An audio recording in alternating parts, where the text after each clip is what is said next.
Hello, survivors. Thank you for taking the time to listen to the story, if you haven't already done, so please subscribe. The first scream cut through the engine noise and bounced off the metal ribs of the bus. I was halfway down the aisle, checking cuffs, when every shackled head snapped toward the back. Steel chains rattled. The driver's knuckles flashed white on the wheel. Out the narrow windows, the desert was a melted strip of asphalt and bone-dry scrub. But inside that cage, everything shrank to the sound of one man losing his mind. "Transport one, talk to me." I thumbed my radio without taking my eyes off the inmates. "What's going on back there?" Another scream, higher this time, ragged, then wet. A sound I knew from too many scenes. Meat tearing. Riley, the convoy medic, pushed past me, med bag thumping her hip. "Sergeant Rourke, that's Rodriguez," she said, low. He was febrile at intake. "Let me. Stay behind me." I extended an arm across her chest, feeling her breath stutter against my forearm. 19. First month out of training. Brown eyes too wide for this line of work. I'd promised her father I'd look out for her. I'd done that once before, made that promise, and then stood in a hospital hallway explaining why it hadn't been enough. I wasn't eating that guilt again. The bus shuddered as our lead cruiser hit a patch of broken pavement. Out the front windshield, I could see the second patrol SUV in our rear view, dust kicking up around its grill. 3 vehicles, 15 inmates chained 2 by 2, 4 armed officers, 1 medic. Simple desert transfer from county to state. No towns for 30 miles in either direction. It should have been boring. It never is, I remember thinking. The universe saves its worst surprises for open roads. Rodriguez's voice broke off in a gargle. Chains clanged like dropped tools. The other inmates were shouting now. Spanish, English, threats, prayers. I pushed down the aisle, boots thudding on the metal floor, Riley shadowing me, because disobeying orders is also something 19-year-olds are good at. "Move your damn knees," I barked. Ankles slid aside. Denim and orange jumpsuits scraped. At the rear of the bus, I saw the blood. It slicked the seatbacks and spattered the ceiling in a tight radius, fresh enough to still be bright red under the bus's yellowed fluorescence. Rodriguez was half standing, his cuff chain pulled taut, shoulders heaving. The inmate next to him, Gaines, armed robbery, was slumped sideways, throat open in a pulsing grin of red. His eyes were glassing over, mouth still trying to form a word that would never finish. "Rodriguez!" I snapped. He twisted toward me. For a second, I couldn't place what was wrong. I've seen withdrawal, psychosis, synthetic high freakouts. I know what bad looks like. This was something else. His pupils were blown so wide, his eyes were near black. His skin had gone gray around the mouth, lips smeared with blood, teeth red from the gum line down. Then he saw Riley. He didn't see the shotgun locked in the rack above the driver. Didn't see the service weapon on my hip. Didn't see 15 other inmates inches away. His gaze tunneled past all of that and settled on the smallest heartbeat in reach. Every instinct in my body woke up at once. I stepped between them just as he lunged. The chain on his cuffs snapped tight, stopping him a foot short, but he hit that invisible limit like a dog on a choke collar and just kept straining, tendons in his neck roping out. A growl boiled up from his chest, low and animal. "Back off, Rodriguez," I ordered, keeping my voice flat. "Sit down and I can still get a paramedic at the handoff. You hear me?" He didn't. Or he couldn't. The bus's radio crackled overhead. "All units, this is Central. Be advised, we are receiving multiple 911. The transmission dissolved into static. For a heartbeat, the only sound was the whine of tires, and that awful grinding noise as Rodriguez's jaw worked, like he was chewing on his own teeth. Then Gaines, the dead man at his side, twitched. I saw it in my peripheral. Just a little hitch in the shoulder, a tiny shift in weight against the chains. My brain filed it under reflex. Bodies do that, I told myself.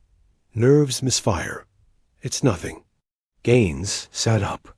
His head lolled once, then snapped toward Rodriguez's throat, like someone had jerked an invisible leash.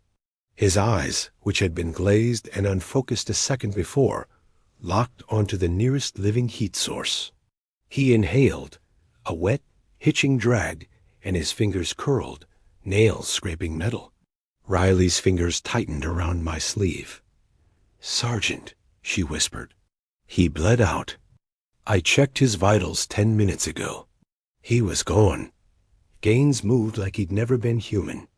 He rolled onto his knees, chain clattering, and was on Rodriguez before I could get my gun fully out of the holster. His teeth sank into Rodriguez's cheek with a sound like biting into a ripe fruit. Rodriguez shrieked, high and broken, flailing against the restraints. Blood sprayed across the aisle, hot on my face, dotting my neck. The bus swerved as the driver cursed. "What the—" "Sam, what the hell is happening back there? Stop the bus!" I roared. Now he hit the brakes. The world jerked sideways. Riley stumbled into me. I wrapped an arm around her and grabbed the overhead rail with my other hand, muscles screaming as 15 chained men and 2 not quite dead ones lurched in unison. The bus fishtailed once, tires shredding sand, then slammed to a full stop that drove my spine into my skull. "Everyone sit down," I shouted. "Heads down, eyes front." They didn't listen. Chaos like that has a sound. It's not like a bar fight, not like a riot yard. It's higher and more panicked, animal and pleading at once. Men who thought they'd seen everything were suddenly 8 years old again, yelling for their mothers. The air filled with the stench of blood and fear, and the sharp chemical tang of the bus overheated brakes. I drew. I didn't think about it. Training lives in the part of your brain that doesn't need words. I stepped into the space between the rows, lined up the back of Gaines's skull, and fired. The blast inside the bus turned my ears to static. For a second, I saw nothing but the bright white cone of the muzzle flash. Then Gaines collapsed, pieces of him painting the seat in front of him. Rodriguez still screamed. He clawed at his own face, like he could tear the bite off, fingers slipping in his own blood. Riley tried to push around me, med bag already unzipped, but I backhanded her arm without looking. "Don't," I rasped. "We don't know what that is yet. We can't just leave him. He's bitten." Cho. The words felt heavy in my mouth, like I was speaking a sentence that had been waiting for years. We treat everyone else first, because I'd done it the other way once.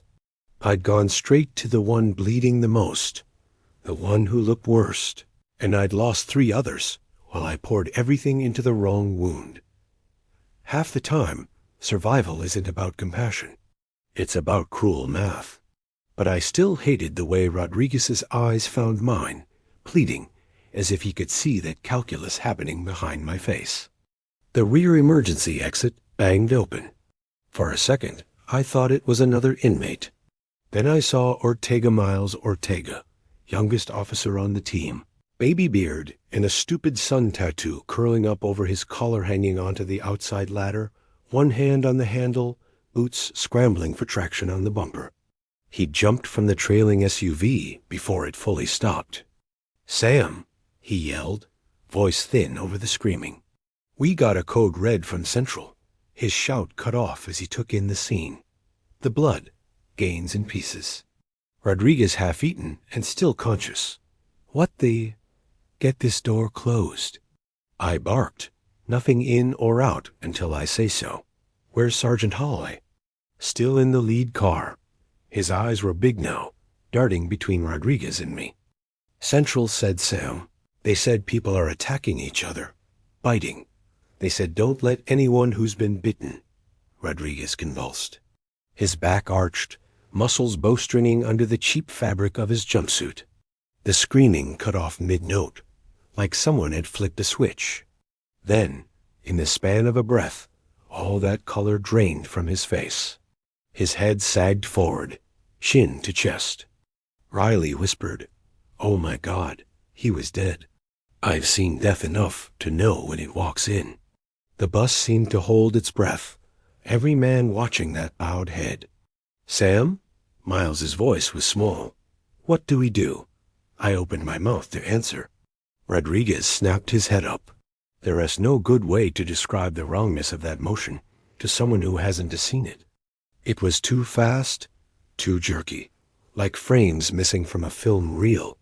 1 second he was limp, the next his eyes were wide open and locked onto the closest living thing. Riley. He lurched forward again, chain rattling, all that torn flesh on his face hanging in strips. His mouth opened, wider than it should have, teeth bared and red. A sound came out that didn't belong in a human throat. I moved. I didn't have time to think, only to act. I shoved Riley sideways into the row of seats, felt her ribs thump the plastic, and stepped into the bike path myself, bringing my forearm up inside his elbow, jamming it against the chain. He snapped at the air, a hand's breadth from my neck. Spit, hot and thick, hit my cheek. I smelled it then. Under the blood and sweat and old bus upholstery, something sour and wrong, like meat left too long in the sun. He roared and jerked again, strength way beyond what he'd had when he was alive.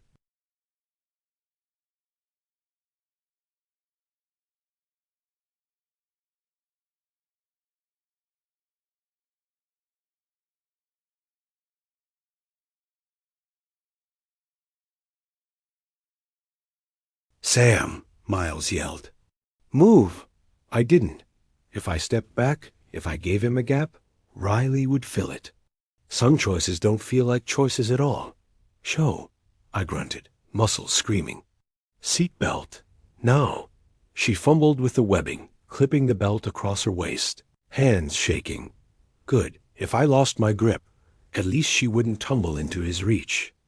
I shifted my weight, slammed Rodriguez back into the seat, and brought my Glock up under his chin. His eyes, what was left of them, met mine. There was nothing human there. "I'm sorry," I said, because someone should say it, even if the man he'd been was long gone. I fired. Silence fell, heavy and strange. Smoke curled in the air, mixing with the stink of blood and whatever infection was baking under this desert sun. For a moment, all I could hear was my own breathing, ragged and too fast. Then the world started leaking back in. The ticking of the engine, the crackle of the overhead radio, the muffled shriek of a distant siren carried thin across the open sand. Central's voice finally cut through the static. "All units, be advised.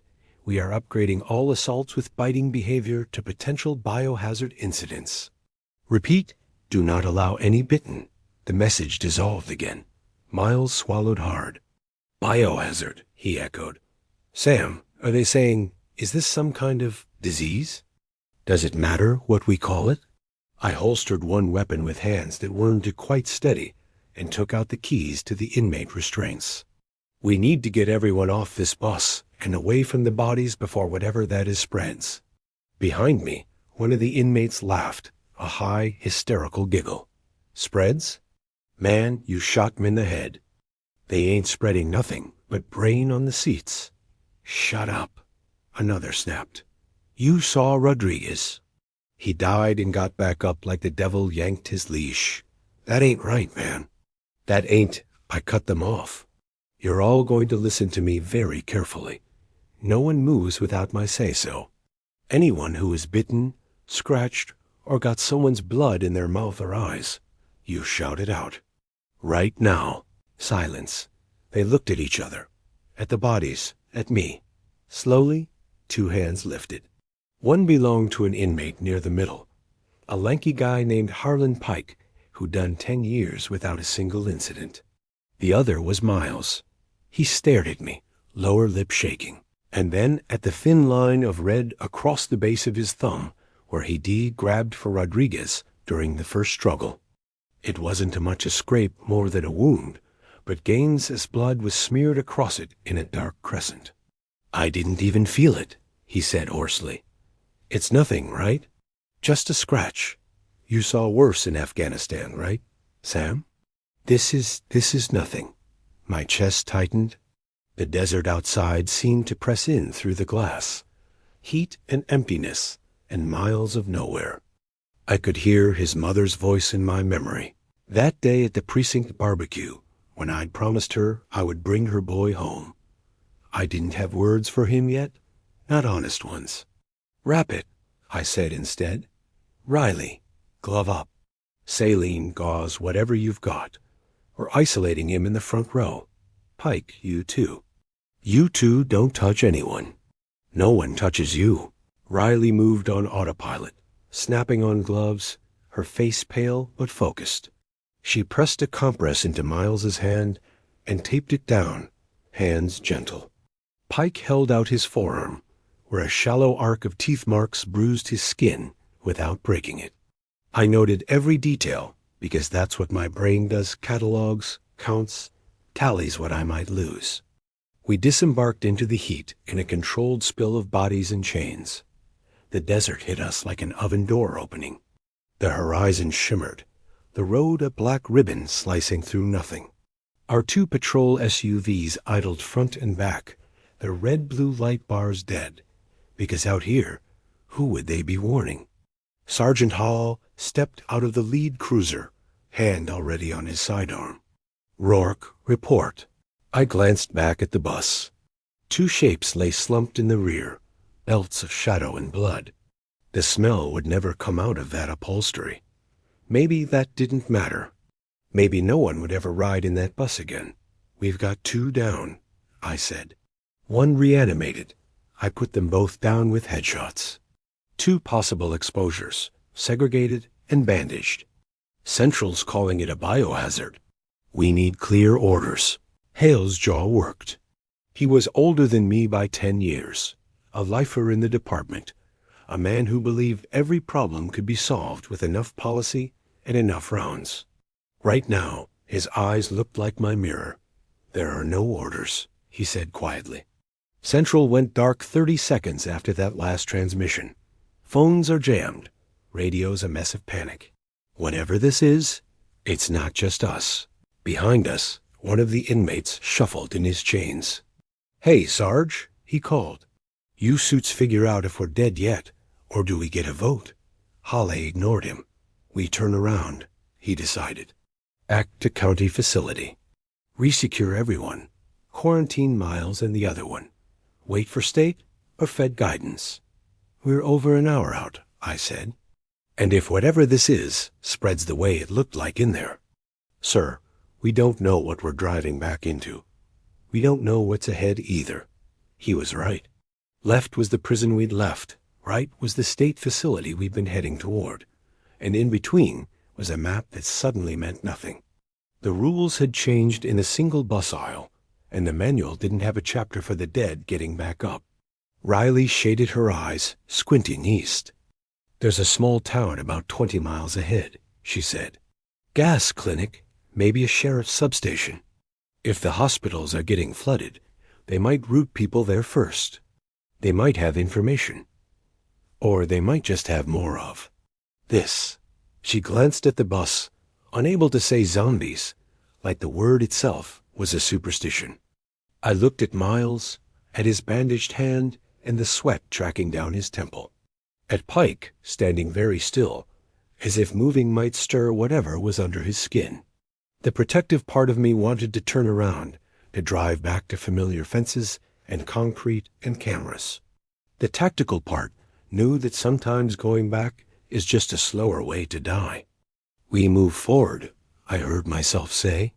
"Town might have Cums, meds, a phone that isn't choking on incoming panic. We fuel up, lock down the prisoners at a secure point, and figure out whether this thing is localized or everywhere." Hallow studied me. I could see the disagreement there, the instinct to pull back to what we knew. Then he nodded once. "All right. You ride the bus," he said. "Keep your exposures in front, weapons free if they so much as cough too wrong. I'll run point in the cruiser. We stay tight. No one stops for anything that's not on fire. He turned away to bark orders. I lingered a second, palm flat against the bus's hot metal, feeling the vibration of the idling engine. I had led convoys through worse terrain than this. I'd had IEDs under my wheels, snipers in the hills. But I'd always known that if I made the right calls, if I stayed sharp, there was a path through. Looking at the road ahead now, I felt something I hadn't felt since the day I watched a helicopter lift off with a man D failed to keep alive. The cold certainty that I was walking my people into a story none of us understood. I climbed back onto the bus. Inside, the air felt thicker, full of breath and fear. The inmates watched me like I held their fate in my fist. Maybe I did. I walked past them, checking restraints, checking faces, counting. 15. I clicked the door shut, sealing us into that long metal coffin, and signaled the driver. The convoy rolled forward into the desert, toward a town that might already be dead. Before we jump back in, tell us where you're from. If this story moves you, please subscribe. Tomorrow, I have a special story for you. Dead was the word in my head as the miles slid under our tires. The bus hummed, the whole frame vibrating around us, every rattle amplified by the fact that now we all knew what could happen in the space between two breaths. The desert outside was the same endless scrub and heat shimmer, but it didn't feel empty anymore.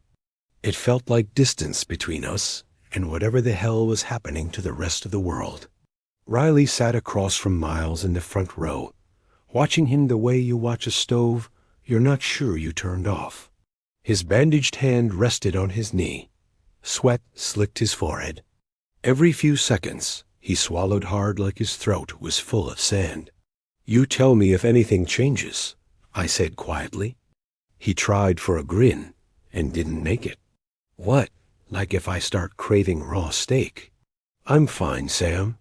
He said my name like he believed that made it true. I nodded anyway and moved down the aisle, counting restraints, checking faces. 15 inmates, 2 exposures, 4 officers, 1 medic. No spares. No reinforcements coming. Harlan Pike met my eyes as I passed. "Hey, boss," he said, voice calm despite the chain at his ankles. "That radio call, that wasn't just us, was it?" "No," I said, "it wasn't." He absorbed that without blinking. "You figure town's any better?" "I figure town has information. Maybe power. Maybe meds." I kept my voice low. No point feeding the panic. "Without those, we're just driving blind until we run out of gas."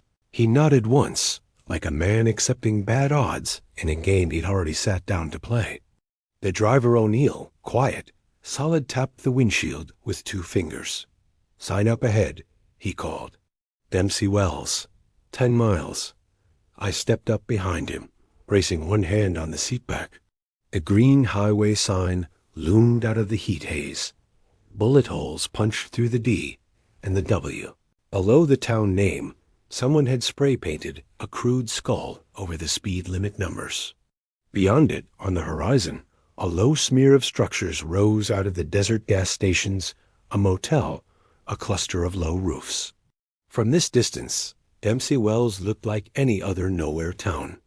"Convoy status," Hale's voice crackled over the shared channel from the lead cruiser. "Bus is contained," I replied. "No further incidents." "Approaching town perimeter." "Copy. We go in together." "Sheriff's substation should be 3 blocks in on the right. We'll secure that first, then fuel." No one wonders. No one breaks discipline. I don't care if their grandma lives on Main Street. Understood? A chorus of acknowledgments followed from both cruisers. The inmates stayed silent, but I could feel their attention like heat on the back of my neck. Static hissed over Hale's last word. Another voice tried to claw through it. A woman this time, urgent, tinny with distance. "All units, be advised. Emergency declaration now nationwide. Repeat, nationwide." If you are in a populated area, shelter in. Avoid bites, scratches, bodily fluids. Do not attempt to transport infected individuals. This is not, we say again, this is not a drill. The transmission snapped off mid-sentence. Nationwide. The word landed in my chest like a stone. This wasn't a riot in a city. We'd all watched through someone else's footage. This wasn't a bad batch of drugs burning through a block. Whatever was turning people into biting, reanimating things was burning across the whole map. I thought of the prison we'd left behind, its stacked tiers and echoing corridors. Hundreds of men locked in boxes with each other, and just enough staff to keep the lid on. If this got in there? Eyes up, I said, more to myself than anyone else. We handle what's in front of us. Dempsey Wells opened around us with the careful quiet of a place that had been interrupted mid-sentence. Cars sat skewed at odd angles along the main street, some with doors yawning open. A grocery cart lay on its side in the middle of an intersection, oranges rolling slowly back and forth as the bus's passage sent little shivers through the air. The first body lay half in, half out of the doorway of a diner. Riley sucked in a breath behind me. Miles leaned sideways just enough to see, then flinched back, jaw tight. The man on the pavement wore a grease-stained apron, one shoe missing. His throat was ragged, like something had taken a scoop out of him. Flies already worked the edges of the wound.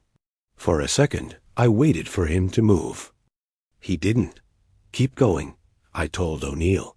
Station should be up there. He eased the bus around an abandoned minivan.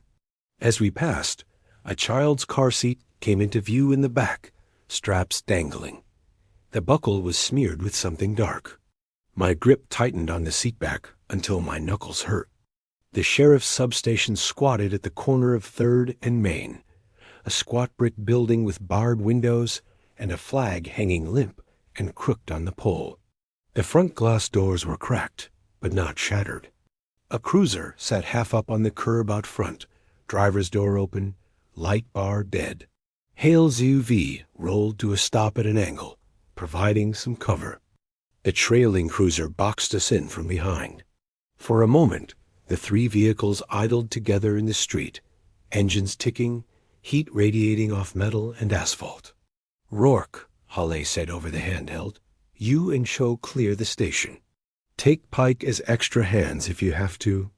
Ortaja stays on the bus until we know where we're putting exposures.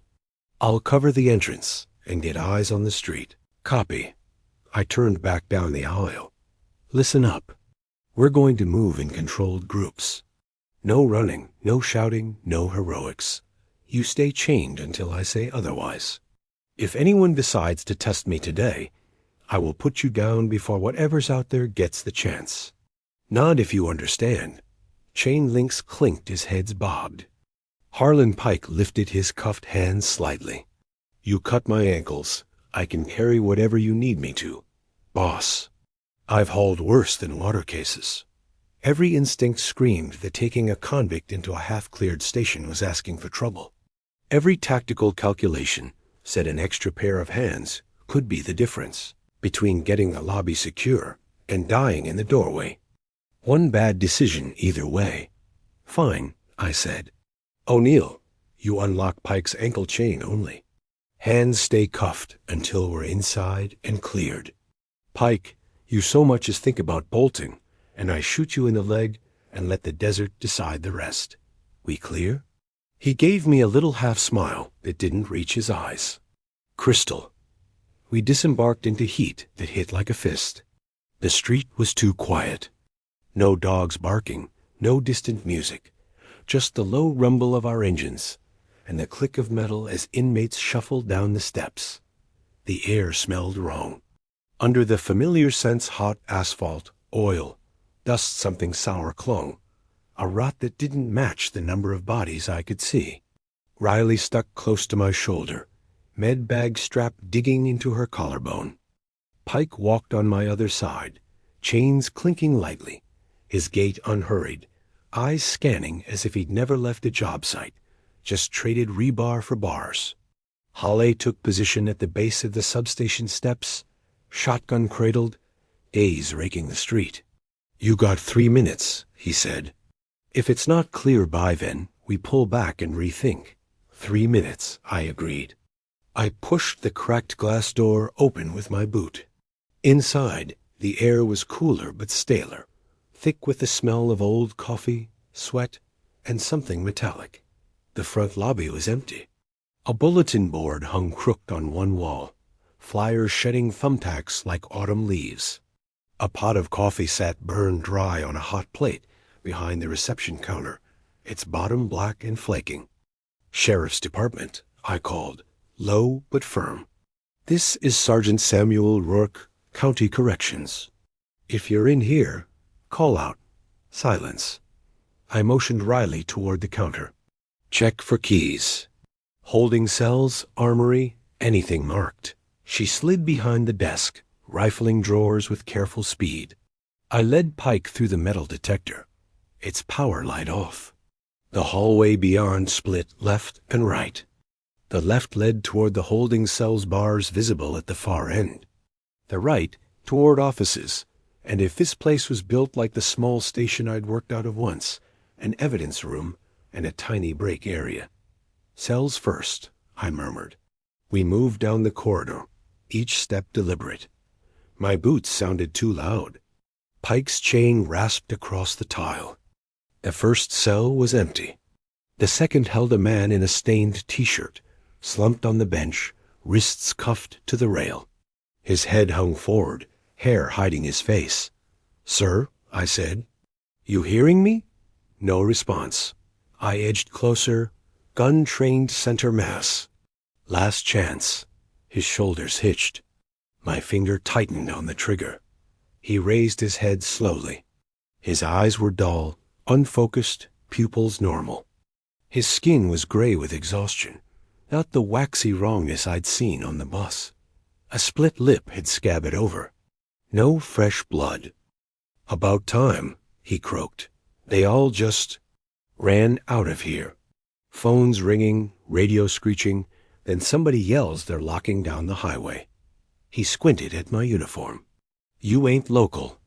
"County," I said. "We're not here to release you. We're here to not die in your lobby." He snorted, a humorless, rasping sound. "Then you're late. Any bites?" I asked. "Anyone sick? Acting wrong?" He shook his head. "Just me and one drunk." They took her out in cuffs, yelling about her boyfriend taking a chunk out of her cheek at the bar. Then the screaming started outside. His gaze sharpened a little. "You got people with you?" "Too many," I said. "You stay put until we figure out how bad it is." He shrugged as much as the cuffs allowed. "Ain't going anywhere." Riley appeared at the end of the hall, a ring of keys jangling softly in her hand. "Holding cells, armory, evidence, back door," she said, a little breathless. "And dispatch room. Computers are still on sleep mode. Power's up, at least for now." 3 minutes, Halle had said. "All right." I turned to Pike. "You and I are going to sweep offices and armory. Riley, I want you in dispatch. Lock the door, get into their logs, see how fast this hit them. Any mention of state or federal response, you write it down." She nodded, eyes dark. "Yes, Sergeant. And keep that radio by your hand. If you hear screaming outside, you don't go look. You wait for my voice or Hale's. Understood?" "Understood." We split.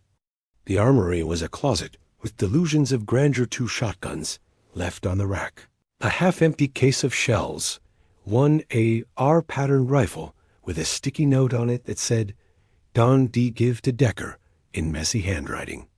I slung the rifle, handed Pike a crate of shells and spare batteries for the radios. "You ever shoot?" I asked. "Used to hunt," he said. "Before everything went sideways. Prison tends to do that." He gave me a sideways look. "I meant the economy." I didn't answer. I was thinking of the man in the bus, whose life had ended in a spray of bone and blood, then ended again when I put a bullet through what used to be his brain. The world had gone sideways long before today. None of us had noticed how far until it spilled into our laps. In dispatch, monitors glowed dim blue. Riley sat hunched over a keyboard, scrolling through a log of calls. Lines of text reflected in her eyes. "What have you got?" I asked. "First call about biting came in last night," she said. "Domestic dispute? Patrol logged possible meth psychosis. Then more. Bar fights? Parking lot attacks. The last one says. Multiple subjects down at gas station, possible rabies? Caller reports victims getting back up despite severe trauma. It cuts off there." She swallowed. "Rabies doesn't do that." "No," I said. "It doesn't." A shout from the front made us both jerk. "Rourke!" Halle bellowed. "We got movement." I was already running. In the lobby, Halle stood just inside the glass doors, shotgun up. Outside, a woman staggered down the middle of the street, bare feet blackened with road grime. A torn nightgown hung off one shoulder. Blood soaked the fabric at her side. "Help me," she called, voice thin and high. "Please, please, somebody help." She stumbled, caught herself on the hood of the abandoned cruiser. Her hair fell back from her face. Her cheek was missing. Not all of it, but enough.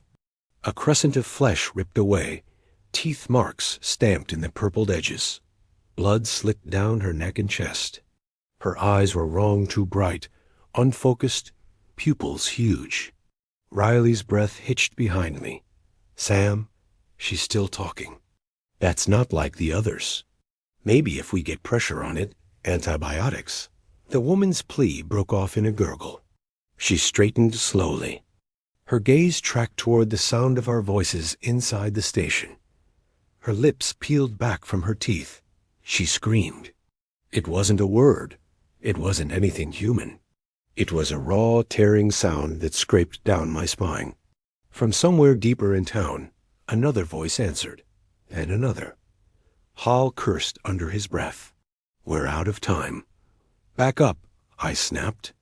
"We don't fire unless they breach the doors." "We don't know how many that'll call." As if on cue, shapes began to appear at the far end of Main Street. Staggering, lurching. Some ran, movements jerky and too fast.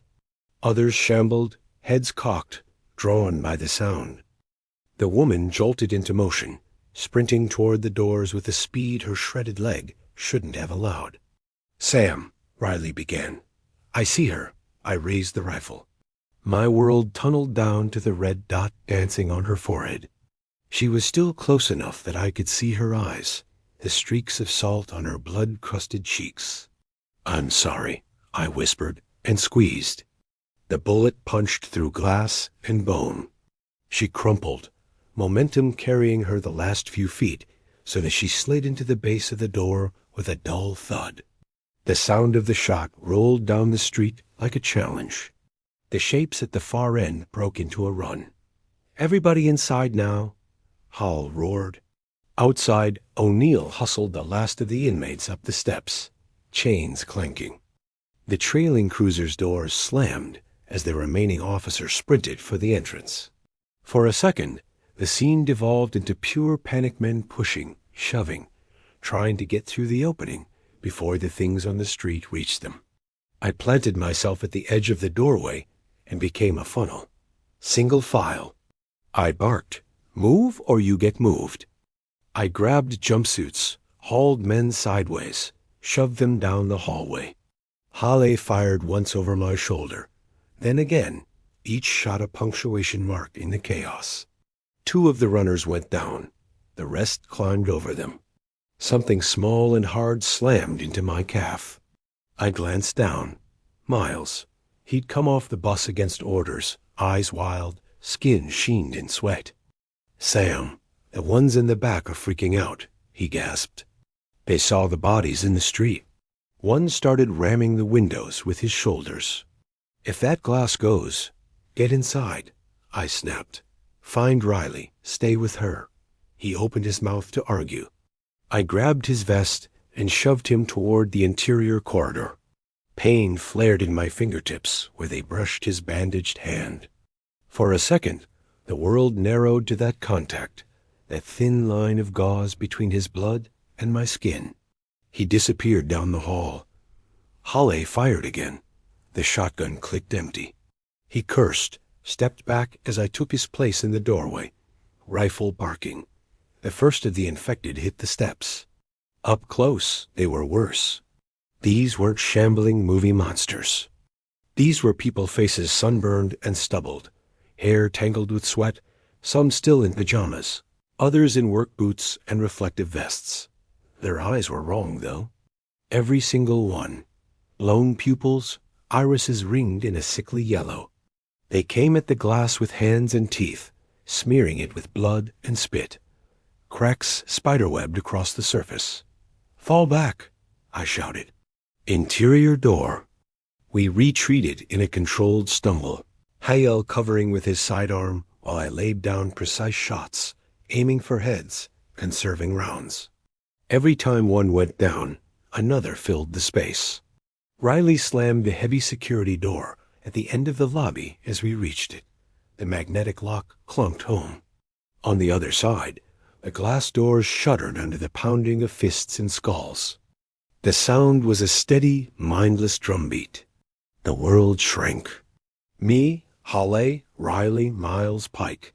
15 inmates in a half-secure hallway. One half-empty armory, a dispatch room full of dead calls, and a town outside trying to beat its way in with its own hands. "Report," I managed, lungs burning. Riley's gaze flicked to Miles before she answered. All inmates accounted for. One local still in holding. Exposures Miles and Pike. Miles is febrile. Fast, I turned fully toward him. He was leaning against the wall, breathing hard. His pupils were huge. A vein pulsed wildly in his neck. "Headache?" I asked. He nodded jerkily. "Feels like my skull's too small. I'm fine, though. I can still shoot. I can still—" His legs buckled. I caught him before he hit the floor. His skin burned under my hands. Sweat soaked his collar. For a second, his eyes focused on mine. "Don't put me down here, Sam," he whispered. "Please, don't put me in a cell." I thought of the man in the bus, the way he'd begged with his eyes, while I weighed his life against math. "We're not putting you down," I said, choosing each word like a step on a minefield. "We're putting you somewhere we can keep you safe. And everyone else safe from you, if it comes to that." He swallowed. "That's supposed to make me feel better?" "No," I said. "It's supposed to be honest." We moved him to the holding block. The local in the stained T-shirt watched silently as we opened an empty cell. I laid Miles on the bench, Riley tucking a folded blanket under his head. I locked the door with a hand that didn't quite want to obey. "Pike," I said. "Next one down." He raised an eyebrow. "You kidding? You need me with a crate, not in a cage." "You're an exposure," I said. "Until we know skin contact doesn't do a damn thing, you're behind bars. You keep calm, you keep your head. Maybe I bring you back out when we move." He studied me for a long second, something measuring in his gaze. "This gonna be one of those times you leave the sick behind?" he asked quietly. The question went in under my ribs. Afghanistan. A roadside blast. 2 vehicles, 1 medic, triage tags in yellow, red, black. I'd done the math wrong that day. A man with a chest wound I thought I could save. 3 with lesser injuries I thought could wait. By the time I got to them, 1 had bled out, another had choked on his own blood, the third had lost the leg I might have saved. I still saw their faces in my sleep. "I don't leave anyone I can help," I said. "But I don't let one person take everyone else with them." Pike nodded slowly. "Fair enough." He stepped into the cell on his own. I locked it. Behind me, Miles groaned. "Cold," he muttered. "Why is it so cold?" Riley laid a hand against his forehead. "You're burning up," she whispered. "Just hold on, okay? We're going to figure this out." Somebody out there has to be working on something. The pounding on the exterior glass had become a constant thunder, filtering down the hallway like distant artillery. Hale appeared in the doorway, jaw set. "They're not getting in through the front any time soon," he said, "but we're boxed. No back way that doesn't open onto an alley full of dumpsters, and no line of sight. Radio's a mess. County's not answering. State's a loop of recorded instructions. Stay indoors, avoid contact. Await further guidance." He snorted. "Further guidance from who?" "From us," I said before I could stop myself.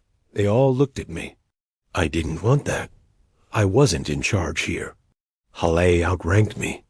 But Riley's eyes found mine, and so did Pike's from behind the bars. And even the local in the next cell leaned forward like my answer mattered. I took a breath. "We prioritize," I said. "Food, water, ammo. We secure the building. Make sure no one can come up behind us. We use dispatch to listen, not talk or not adding to the noise. And we watch the exposures. If Miles—" My throat tightened. I forced the words out. "If Miles changes, we need to know exactly how long it takes from fever to whatever that is. Same for Pike, if he does." Riley flinched. "You're talking about timing how long it takes my friend to die. I'm talking about information that might save the next 10 people," I said, voice harsher than I intended. "And the 10 after that? This thing is bigger than this town. Bigger than our convoy. Every minute we waste pretending otherwise is a minute someone else doesn't have." She blinked hard, jaw working. I saw the moment she shoved the emotion down and locked it somewhere under her ribs, the same way I done the first time I had to write "deceased" on a casualty tag. "Then we write everything down," she said. "Vitals, symptoms, timeline, we make it useful." "Yeah," Miles rasped weakly. "Make me useful for once." "Shut up and drink," Riley said, tipping a bottle of water against his lips. We settled into a rhythm no one had asked for. Hale and the other officer, Dawson, quiet, solid, cycled through watches at the interior door, listening to the ceaseless pounding and peering through the narrow reinforced glass slit whenever the noise dipped. Riley took notes, checked Miles's vitals, peered at Pike's forearm, remarked every tiny change. I moved between them, checking locks, counting ammo, scanning dispatch logs for anything that sounded like a plan. The sun crawled across the thin strip of sky visible through the high windows. At some point, the pounding on the glass changed. It took me a minute to notice. The rhythm shifted, less frantic, more organized. I didn't like that thought, so I pushed it aside and went to check for myself. At the lobby door, Hale stepped aside to let me look. The glass doors at the entrance were a mottled mass of gray-green flesh and dried blood. Hands still hammered at it, but there was a pattern now rows of them, pushing in waves, not all at once. Behind them, more of the infected moved, not pressing forward, but pacing, like a pack that knew its prey couldn't get away. "Tell me that's just how it looks from this angle," I said softly. Hyle shook his head. "I've seen mobs. This ain't it." A crack zigzagged down from the top hinge of the door, spreading a millimeter at a time. "How long?" I asked. "Hours. Maybe less if they don't get bored." I watched one of the things slam its shoulder into the glass with sickening force, rebound, and circle back to a specific spot like it remembered where it had hit before. They weren't getting bored. A sound cut through the pounding, a low, distant rumble. Hale and I traded a glance and went together to the narrow window at the end of the hall. Through the glass, the horizon shimmered. Dust plumes bloomed in the far distance, too high and wide to be from a single vehicle. Convoy? Hale guessed. "Could be National Guard," I said. "Could be refugees. Could be." The radio on his shoulder crackled. "All remaining units, be advised, state and federal authorities are initiating containment protocols in multiple regions. Air support authorized to neutralize large-scale outbreaks. If you observe aircraft deploying incendiary, static swallowed the rest. Incendiary. Images flashed unbidden through my mind. Fuel air bombs, firestorms, whole blocks turned into cleansing flame. Containment when quarantine failed. We're not worth a bomb, Dawson muttered from behind us. We're barely a dot on the map. Prison is, I said quietly. City 50 miles from here is. If they torch those places and the wind shifts. Riley's voice floated down the hall. Sam? I turned. She stood in the holding block doorway, face bleached of color. It's Miles, she said. You need to see this. My stomach dropped. In the cell, Miles lay on his side, curled into himself. His breathing had gone shallow, each inhale a soft hitch. His skin, slick with sweat an hour ago, had turned waxy. Veins stood out in a dark lace under the surface. Pulse is thready, Riley said, voice thin but controlled. Blood pressure's tanking. Pupils non-reactive. Time since exposure? I asked. She glanced at her notes. From the moment we noticed the cut to now, just under 2 hours. 2 hours from nothing to this. I knelt by the bars, forcing my voice steady. Miles. His eyelids fluttered. Yeah? He breathed. You're not alone, I said. You hear me? You're not alone in here. He tried to smile and couldn't quite manage it. Liar, he whispered. Feels like I'm already halfway gone. My throat closed around words I couldn't afford to say. Remember the barbecue? He murmured. Your kid stealing my fries? Yeah, I said softly. You let him. Couldn't say no. He looked like a raccoon. A ghost of humor flickered in his eyes and died. Tell my mom. He trailed off, breath catching. You can tell her yourself, I lied. He exhaled, a long, shuddering sigh. His chest didn't rise again. Riley's hand flew to her mouth. Her shoulders shook once, then stilled. She looked at her watch, fingers trembling only slightly as she noted the time. Time of death, she said, voice breaking on the last word. Silence settled over the cell block. Even the pounding on the glass outside seemed to recede for a moment, as if the world itself paused to see what we'd do next. I stared at Miles's still form, at the way his fingers curled loosely, the bandage at his hand stark white against the gray of his skin. 2 hours from scratch to death. How long did Rodriguez stay down? Riley asked quietly. I knew what she was really asking. Less than a minute, I said. Maybe 2, not more than that. We waited. 30 seconds. 45. A full minute. Nothing. Relief stirred, cautious and guilty. Maybe the cut hadn't been enough. Maybe whatever this was needed a bigger dose. Maybe. Miles's fingers twitched. Riley took a step back, bumping into me. His hand jerked, then his arm. A small wet crack sounded from his neck as his head twisted at an angle no living spine would allow. His eyes snapped open. The pupils were gone. Black filled the sockets, oily and depthless. His lips peeled back from his teeth in a silent snarl. He rolled off the bench in one fluid motion, hitting the cell bars with a force that rattled them in their mounts. Riley gasped. I grabbed her shoulder and hauled her back, out of reach of the grasping hands that shot through the gap. Miles clawed at the air where her throat had been a second before, fingertips scraping metal. He made a sound half growl, half gurgle, pressing himself against the bars like he could squeeze through by sheer will. Pike watched from his cell, face pale. Well, he said hoarsely. That answers that question. Behind Miles, on the bench, a smear of blood marked where his head had lain. Sam, Riley whispered. We can't leave him like that. Every part of me agreed. This thing in front of us wasn't Miles. It wore his face, his badge, his uniform. But the kid who'd shown up on his first day, with a crooked tie and a nervous smile, was gone. But the thing he'd become was contained for now, cordoned off behind steel and concrete. A live specimen of the thing that had blown our world apart. "Not yet," I said. Riley spun on me. "Not yet? Are you hearing yourself?" "Exactly," I said, forcing the words out past the knot in my chest. "I'm hearing myself say, we need intel more than we need comfort.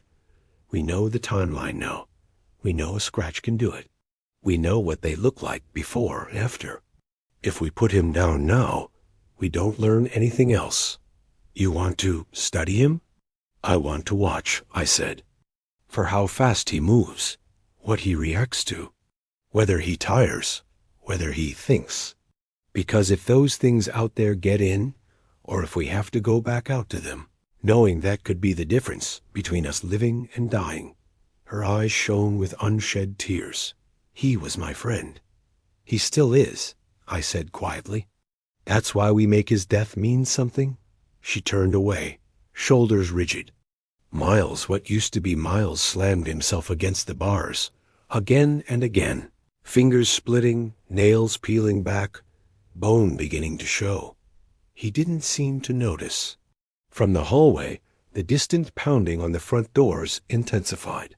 The tremor ran through the floor this time. "Sam," Halle called, "you might want to see this." I took one last look at the cell. "We'll come back," I told the thing wearing my friend's face. It shrieked wordless rage at me. In the lobby, cracks laced every inch of the exterior doors. Glass dust collected on the floor with each impact. The infected had gone from pounding to ramming now, coordinated waves driven by some feral rhythm. "They're going to get through," Dawson said flatly. "Maybe not in the next 5 minutes. But they're not stopping. Back exit?" I asked. Halle shook his head. "Alley's crawling. Must have heard the gunshots.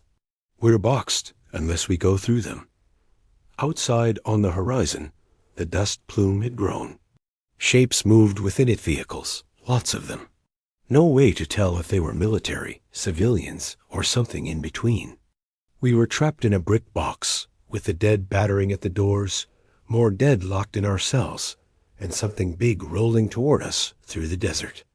I felt the weight of every choice ID made in the last few hours pressing down, staying on the bus, coming to town, locking my friend in a cage instead of putting a bullet in his brain. Any one of those decisions could be the one that killed us. "Options," Halle said. It wasn't an order, exactly. It was something worse. A request. He was asking me, not as his subordinate, but as the man who'd been closest to whatever this new war was already becoming. I looked at the door, at the hallway, at the thin concrete walls around us. "We can stay and let them batter their way in," I said slowly. "Die tired and cornered. Or we can pick the direction we're going to bleed and move while we still have a choice." Riley wiped her eyes with the back of her hand. "Out there is nothing but more of them." "Out there is also daylight," I said. "Space, vehicles, a road that leads away from the places they're planning to burn." "And the inmates?" Dawson asked.